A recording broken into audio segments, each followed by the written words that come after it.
George pushes a box of mass 3.4 kilograms across a rough horizontal floor against a resistance of 12 newtons. George applies a constant horizontal force.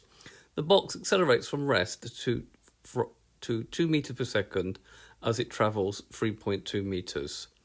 Calculate the acceleration of the box and find the magnitude of the force that George applies. Like all mechanics problem, we need to really draw a force diagram.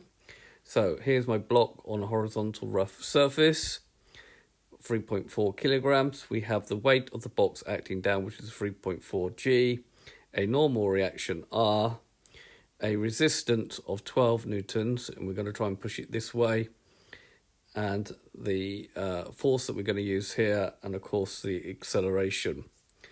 Right, first of all we got to find the acceleration, so we can find the acceleration from this bit here.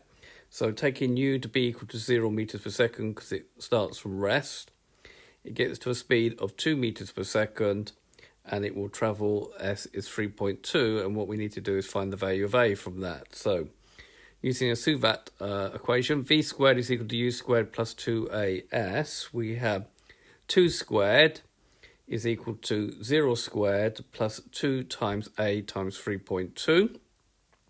So that's going to give that a is going to be 2 squared divided by 2 times 3.2. And that on your calculator will give you 0.625 meters per second squared.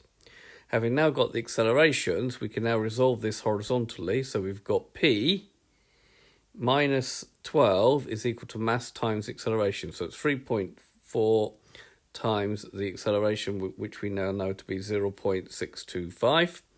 So that will give that P is 3.4 times 0.625 plus 12.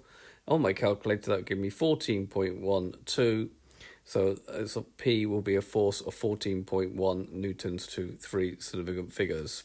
So there's been a video to show you how to find an acceleration and a missing force on a box being pushed across a rough floor. I hope you've understood, and I thank you very much for watching.